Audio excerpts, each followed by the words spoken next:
Hey guys, welcome back to another Jesse's Movie Review Corner. Spoke, please. A show where I talk about movies that I like. But for today's movie, we're talking about the Teenage Mutant Ninja Turtles live action movie. A movie so bad, I asked my best friend to come help me watch this movie because I couldn't do it myself. Hey guys, what's up? Hey guys! So this is my best friend Alex, aka Gohan. I call him that because reasons. And a story I will tell you maybe some other day. Something when we explain it. By the way, he's Goku. Yes. You already knew that. No, you didn't. Move on. Garbage. Extremely garbage. Extreme. Like, this movie is fun to watch with friends if you want to make fun of something. Also, you don't even see the turtles until like 20-something minutes into the movie. And it's a movie about the Teenage Mutant Ninja Turtles. How do we not see them until 20 minutes later? You don't get their faces. Which was done okay. The CGI, not bad. They look like mutated Ninja Turtles. Yeah, the CGI on the turtles is actually excellent. It's beautifully done. It's done by the people that did the Transformers movies, which is A completely different topic we will not get into because I hate it. Anyways, move on. damn Transformers. The first one was good. Every single one after that is just. I didn't even let's not finish talk it. about it. This movie is directed by Jonathan Lesman, Michael Bay ripoff, and a whole bunch of other ripoffs. It's like this movie copied from so many other ones, like the action scene in the beginning when we don't see the turtles at all. It's like a Batman scene when they're fighting in what are they? The containers? The containers, yeah. The containers from the first movie. It was like the Dark Knight and that parking lot scene where he just crashes onto a car and like beats all these guys out of nowhere. Like the rooftop scene where he meets Catwoman. Yeah, A lot of similarities. This movie just borrows a lot. Like, You got the contaminated gas exposure to New York City, which sounds very familiar. Amazing Spider-Man. Cough. That's at the end of the movie, though. So let's not get ahead of ourselves. My apologies. Let's talk about the subway scene. The subway scene, another scene where I know that they're Teenage Mutant Ninja Turtles, but throughout that whole scene, all you do is hear them and see slight glimpses of them, which is like, okay, they're ninjas, but like no one sees anything. They did barely see anything. And the people are so ungrateful though, because when someone actually sees them escape through the yellow like vent or whatever it is, they're like, "Hey, some freak just got out of here." Yeah, that freak saved your lives, Yeah, he motherfuckers. stopped you from dying. It's like, I mean, yeah, it's New York. I mean, who likes New York, right? Really? So then after the subway scene, we meet up again with the turtles and their sewer system. That has a lot of things that you wouldn't find in a normal sewer, like Plasma screens, 90s boom boxes, a lot skateboards. of PC, like advanced PC stuff, and surveillance cameras, and motion detectors, and bad CGI rats. Our bad CGI rats, aka Master Splinter. And let's talk a little bit about Master Splinter here. Master Splinter is not the same Master Splinter as the animated series. They expect us to believe that this mutated rat found two ninjutsu books that teach them how to do ninjutsu, and in the process of just a few days or weeks, he mastered ninjutsu. Why? Way too convenient. Why did you have to erase the backstory of the turtles? The backstory was great already. I mean, they used the part where they escape a fire from the lab, which mutated them.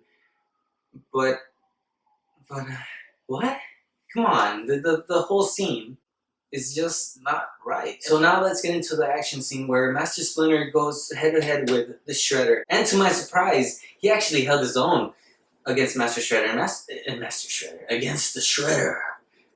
With futuristic magnetic. Did I say it right? You said it right.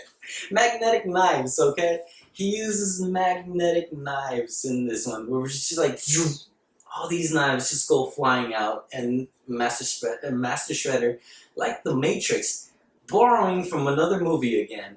Like the Matrix, you see slow-mo dodging everywhere, and like I said, this whole fight scene is is very nice, but it's just all CGI. It really throws you out of the experience, where you expect an epic fight but receive a mediocre CGI-filled fight. 5-second cuts. It's just too many cuts too. It's like focus on the fight, but no, we have the turtles fighting against the Foot Clan. The Foot Clan, they're supposed to be ninjas as well, trained martial artists. But in this movie, they all just carry M16s shooting. None of them actually fight hand-to-hand combat. Like in the animated series, the foot soldiers are actually somewhat of a problem for the ninjas, for the turtles, because they're martial artists. But in this movie, they just forget it. We're not going that route.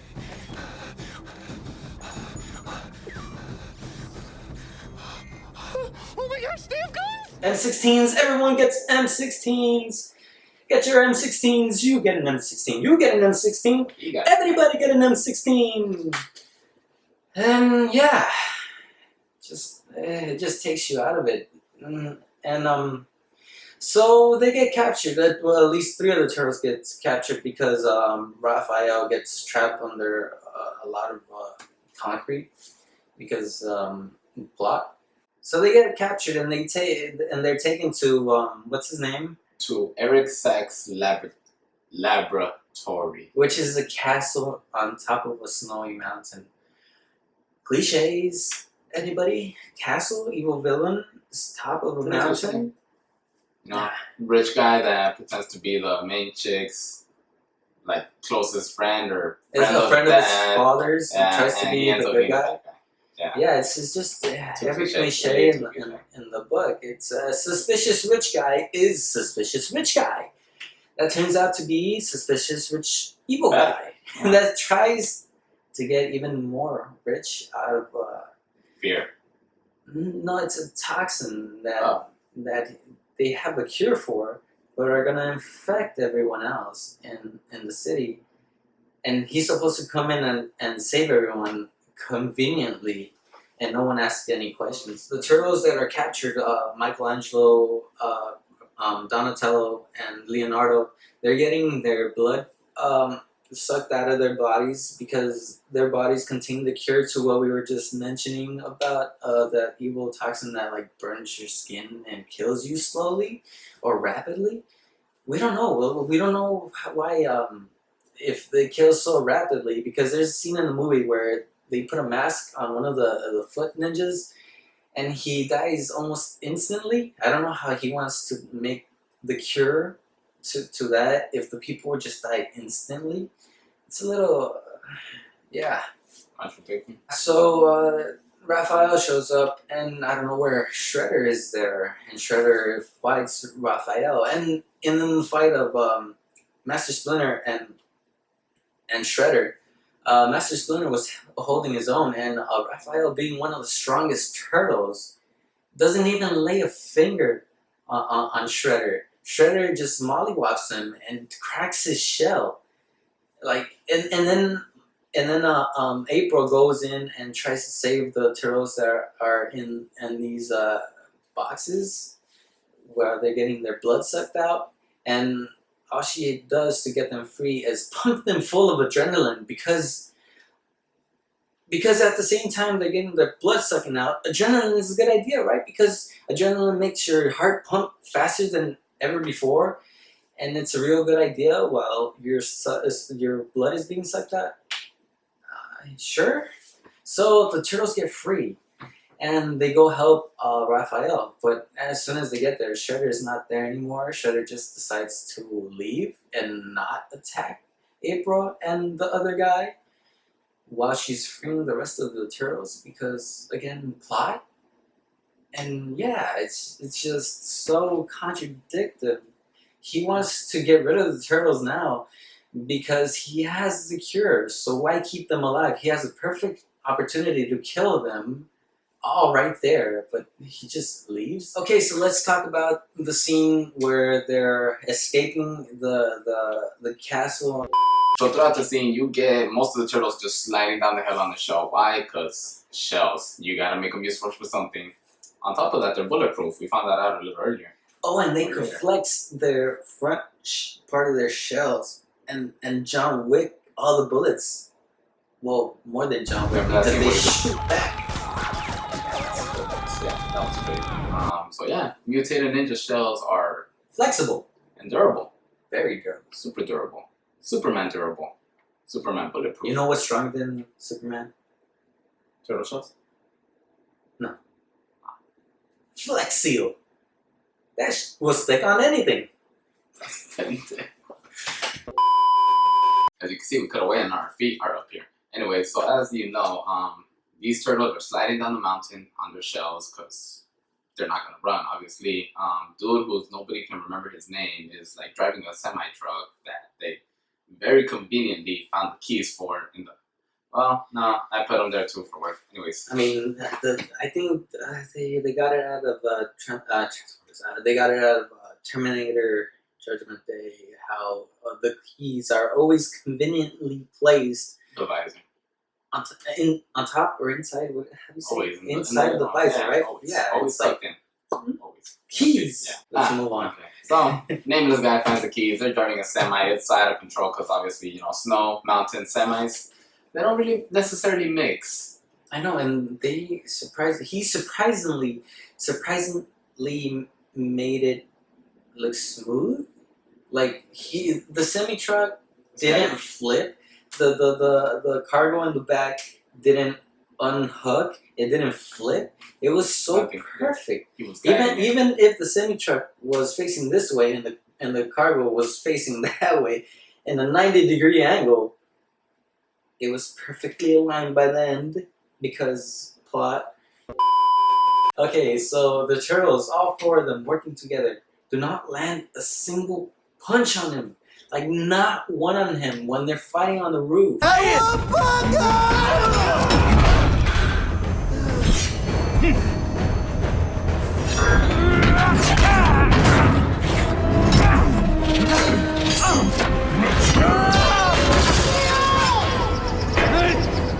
then it takes a game of, what were they playing? Like, Popo? Coco? Cookie? Whatever the game they were playing is called.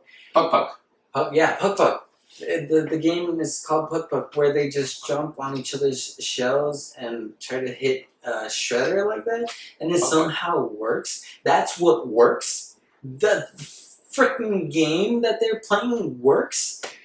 This movie, yo, it's amazing that their feet are advertised by Fila, by the way. Like, fucking advertisement in this movie, dude. So much advertisement in this movie. My final thoughts on this movie are, it's a fun movie to watch once and not again for another 5 years. Also, again, my final thoughts is this movie is 6 out of 10. Yeah, but let me tell you, let me be honest, okay?